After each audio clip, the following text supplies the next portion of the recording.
you've come to the right place. I'm about ready to give you the inside scoop.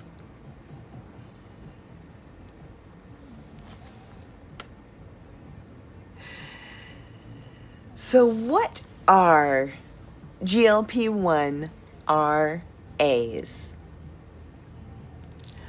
First of all, most people shorten the name to GLPs.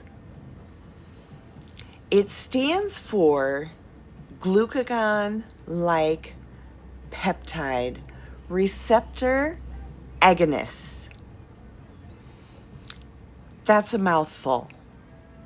That's why most people shorten it to just GLP-1s. That can be kind of confusing because the glucagon-like peptide is the hormone that is actually in your stomach. It is released by your gut when food is put in your stomach, and it goes out and tells the receptors to do their job. We have found GLP-1 receptors all over the body.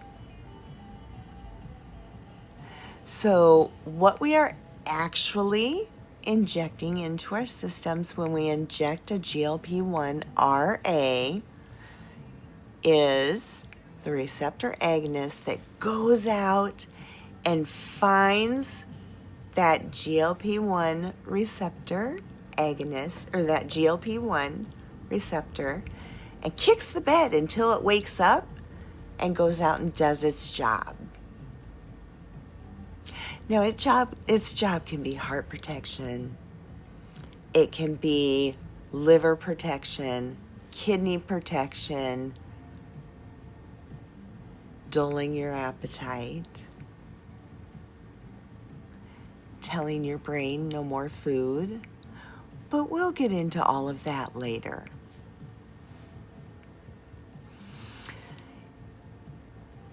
It truly is the hormone that your stomach makes, and its job is to help your body manage blood sugars, whether it's bringing them up or bringing them down.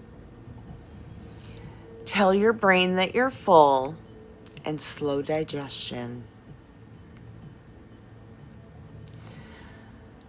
So the GLP-1 RAs mimic the natural hormone, but they're stronger and they're longer lasting.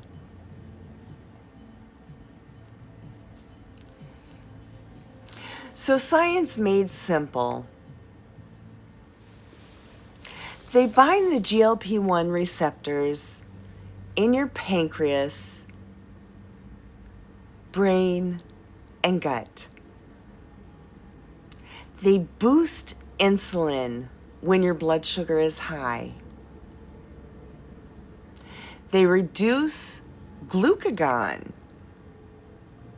which can raise your blood sugars. They slow gastric emptying, so your food digests more slowly. They signal the brain that you're full, which helps with appetite control.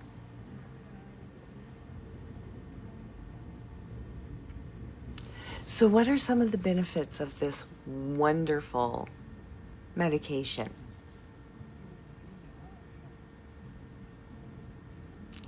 Blood sugar control. Whether it's high, so it's boosting the insulin, or whether it's low, so it's reducing the glucagon.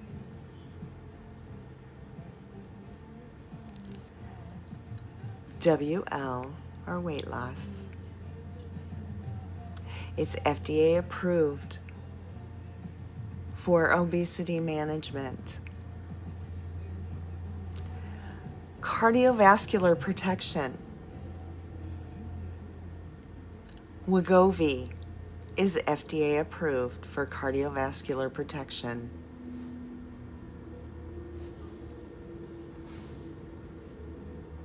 Sleep apnea protection. It is the first medication, Zepbound, is FDA approved for sleep apnea. It is the first medication, not device, medication, to be prescribed for sleep apnea.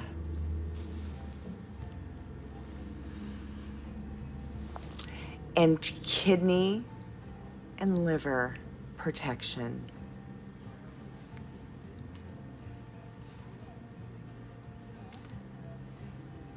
So now that you are on this medication, do you notice that you get fuller faster? Even if you're hungry, you get fuller faster. You take a bite or two and take a couple drinks, and it's like, that's enough for me for now. Or if your blood sugars have improved, has your A1C improved?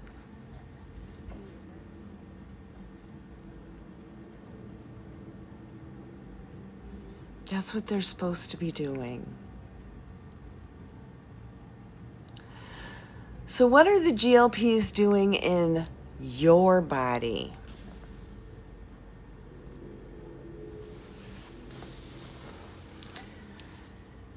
In the pancreas,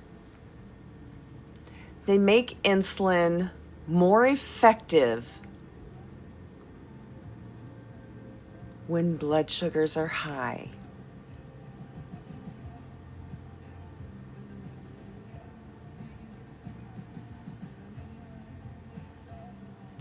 They work in the liver to lower excessive sugar release.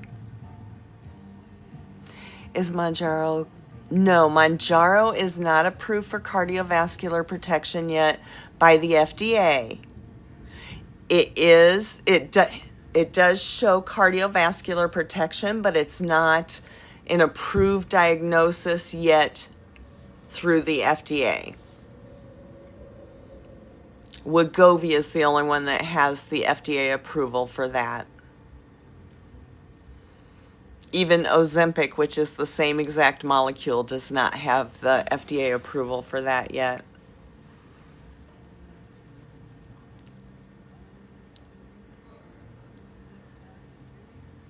In your stomach, it slows digestion so that you eat smaller portions and they keep you fuller longer.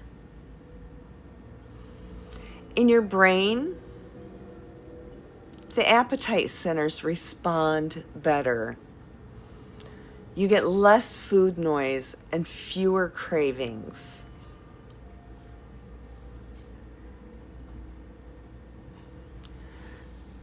So here's an analogy. Think of the GLP-1 RAs as the traffic cop for your metabolism.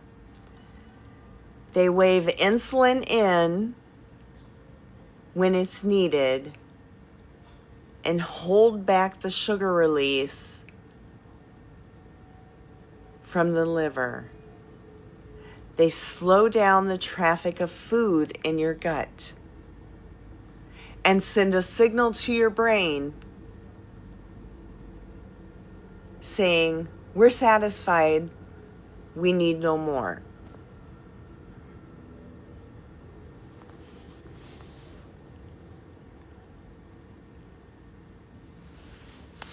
So an analogy that I always like to use is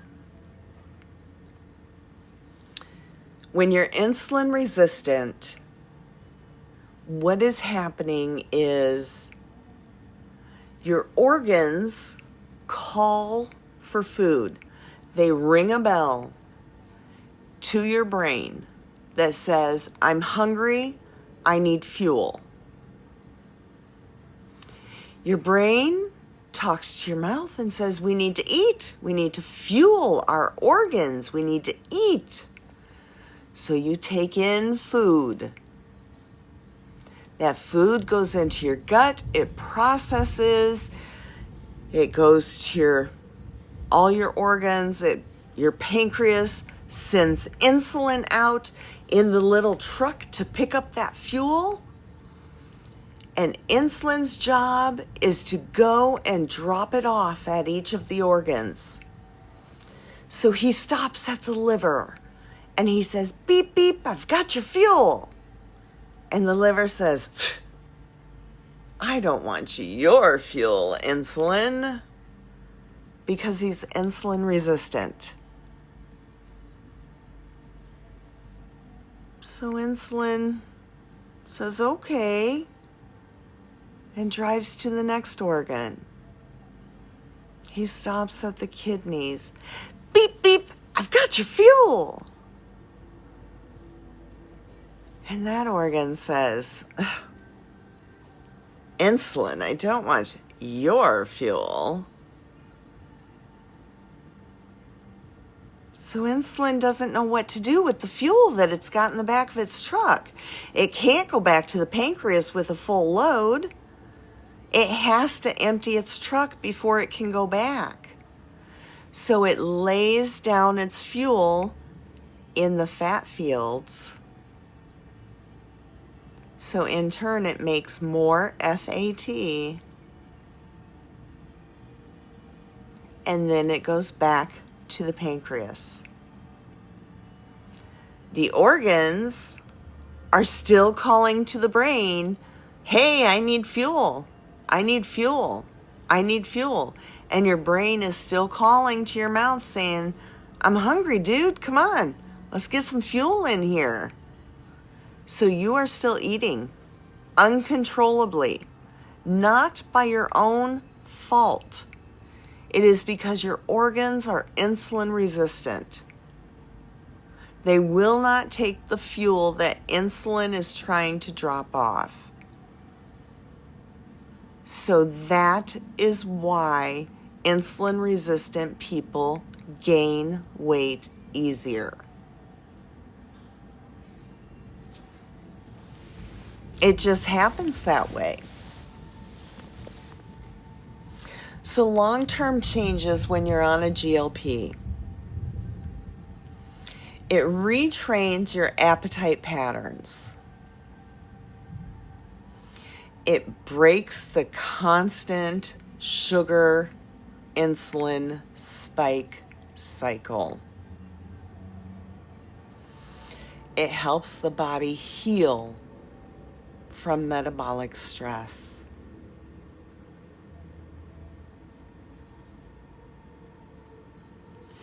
So I know this is kind of a long talk. Does anyone have any questions so far?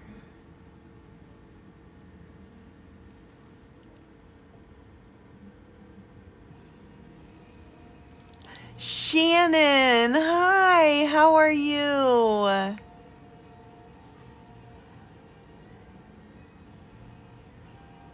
All right, I'll keep going then. How about what should I eat or drink when I start on a GLP? So many of our doctors literally give us the medicines and boot us out the door. Some of them will say, eat protein. But what does that mean? I don't know what that means. I was a deer in the headlights. So general principles when you're on these medications are high protein. If you want to get technical, you want to do goal weight times 0.8 in grams per day. It's usually going to come out to 100 to 140 grams of protein a day. that supports your muscle loss and your hair while you are losing weight. Okay. You don't want to go too low in protein. You will start losing hair. You will start muscle wasting. And then, yeah, the weight might fall off quicker. But you are going to be losing muscle along with that FAT. That's not what you want. And with protein and hydration, let me just say this. If you have a nephrologist or a cardiologist, they need to set your protein and hydration goals for you. Message them, call them, whatever you do, they need to set protein and hydration goals for you. But for normal people that do not have a nephrologist or a cardiologist, 100 to 140 grams of protein a day. For hydration, 100 ounces of water a day, but then watch your urine to see how that hydration's doing in your body. You want your urine to be a pale yellow, but not white. If it's white, you're drinking too much, and you don't want it to be dark yellow, because if it's dark yellow, you're drinking too little. If you don't drink enough water, that will contribute to constipation. Water also contributes to fullness, and it keeps your energy up.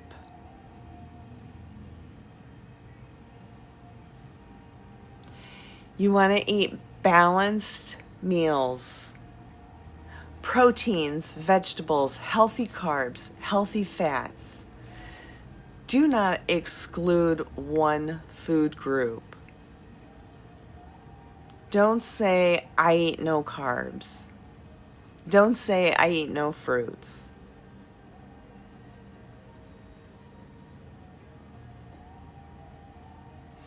You need, exactly, some muscle is normal. We need it to carry our weight. Exactly, Erin. You need to eat balanced meals with all the macros, the fats, the carbs, everything. And then eat smaller portions. You'll learn to train your eyes to smaller portions. Use a smaller plate if you have to. You know, use a child's plate. Just use a smaller plate. Don't use a big dinner plate. Eat mindfully and stop at a comfortable fullness. That was very hard for me in the beginning. I could eat through the fullness cue. Swedish fish. But you also had veggies and chicken for dinner. Yeah. Like the gummies, Swedish fish.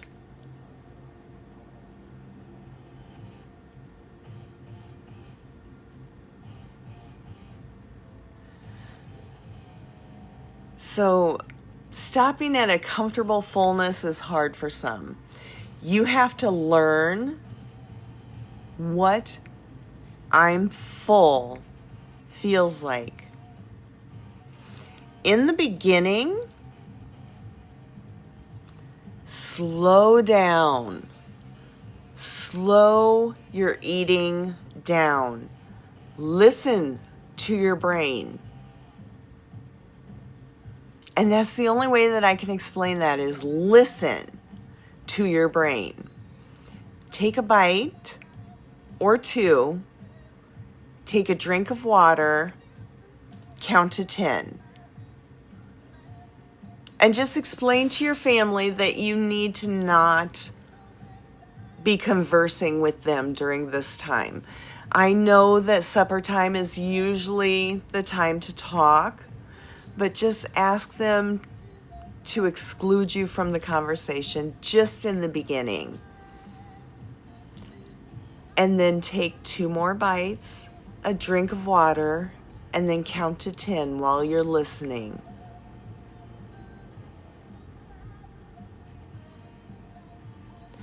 And then take a couple more bites, a drink of water, and listen. It might take a while for you to figure out what it sounds like when you're full.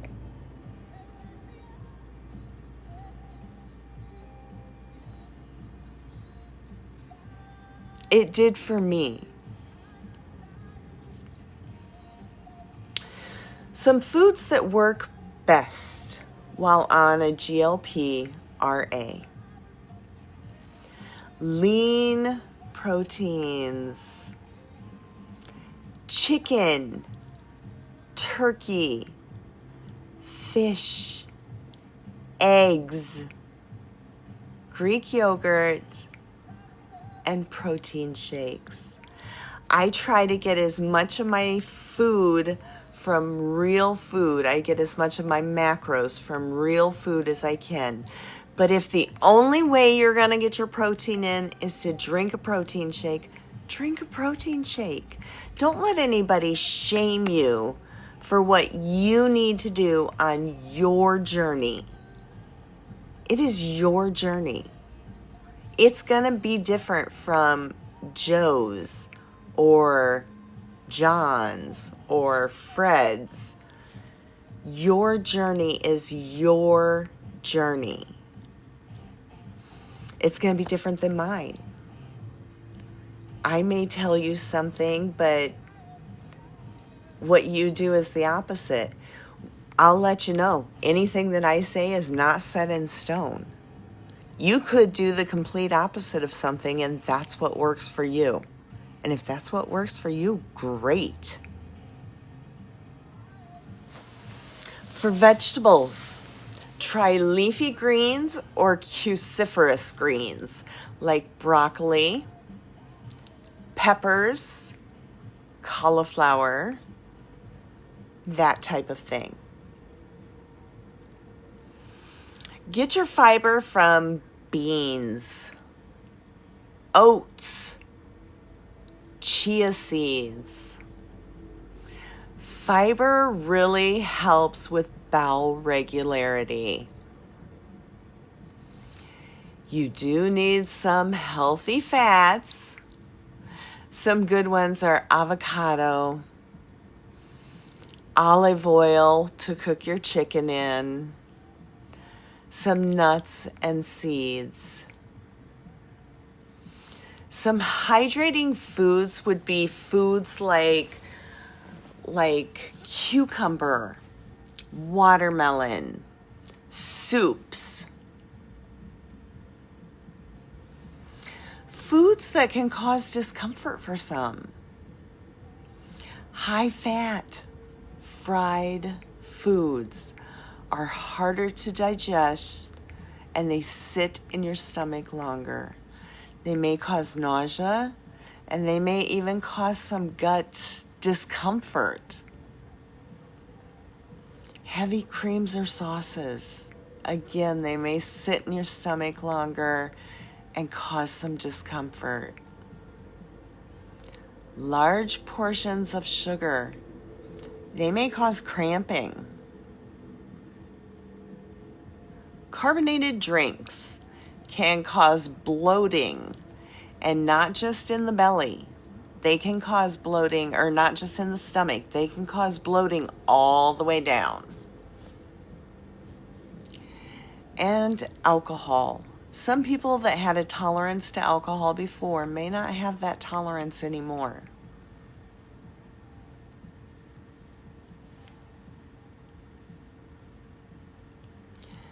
Drinks to focus on. Of course, water, water, water. I drink probably 4 or 5 of these a day. I put Sicilian lemon juice in my water. Sicilian lemon juice is easier on the teeth. It doesn't eat the enamel away. And it's a little less sour, so it's easier on the palate. Lemon juice is great for digestion. It's great for making you feel full.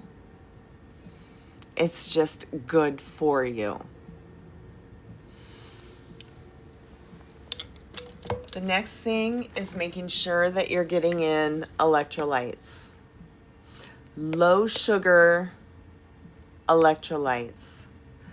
I like Body Armor Light Peach Mango. I do that one because it's a potassium-based electrolyte. I don't like the salt-based electrolytes. They're too salty for me. You can have herbal teas. Belly Welly tea that you can get on Amazon is very good for your tummy. Limit your caffeine if your nausea is bad.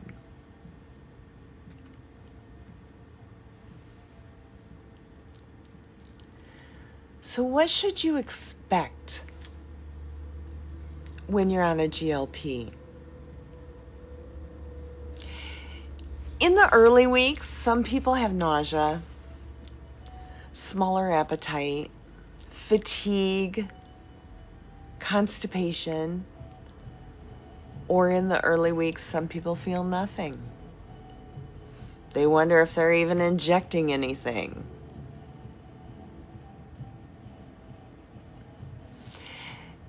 And then after that first month to 6 weeks, you should get steady appetite reduction. Little weight changes.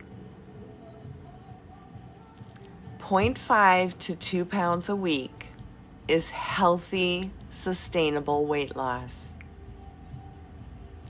Now do the math on that. 0.5 to 2 pounds a week. That is 2 pounds to 8 pounds a month.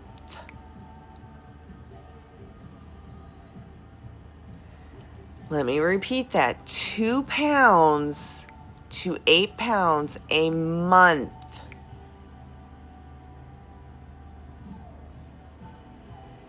Think about that for a year. 24 pounds a year on the low side. I have people come to me and they will say, I've only lost 20 pounds in 2 months. It's going too slow. You've lost what some people lose in a year. That's not slow. They'll say, I've lost 10 pounds in 3 weeks. It's not going fast enough. Well, you could have lost 1.5 pounds. You know, have realistic goals with your weight loss. Remember that weight changes are going to be small for some people. I'm one of those people. My average was 0.6 a week. But I got up to 100 pounds lost. Your sugar cravings should fade over the first few months too. In your later months, your body will adjust. Your focus should shift to nutrition and fueling the body, not just eating, but eating to fuel the body. It should shift to hydration and activity. Hot tamales. I love hot tamales. And then long term, You should focus on sustainable eating habits, possible improvement in blood pressure, cholesterol, kidney and liver markers.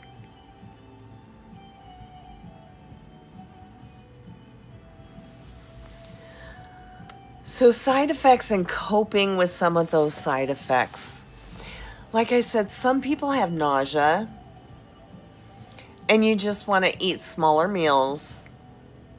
Anything ginger or peppermint can help settle your stomach and avoid greasy foods. For constipation, you want hydration and fiber. And Mag-O7 is in every GLP user's medicine cabinet. For heartburn, don't eat too close to bedtime, and make sure you're using your papaya enzymes. For hair shedding or telogen effluvium, make sure your protein is in check. And then use a good minoxidil 5% like hers. This isn't a sprint, it's a marathon. GLPs are a tool, they're not magic. They give us a chance to reset our habits, protect our health, and live longer, healthier lives.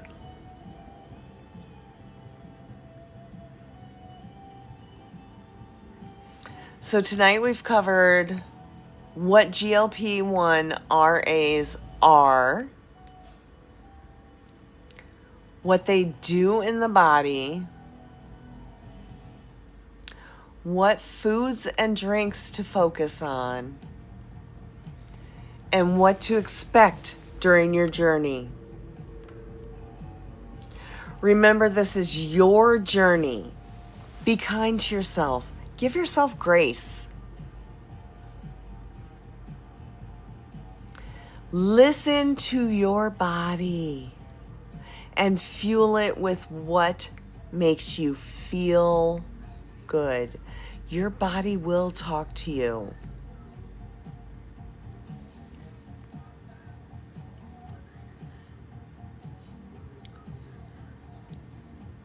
Just remember, your journey is your own. Do what you need to do on your journey. Are there any questions? You feel like you're gaining and losing the same couple? Oh no.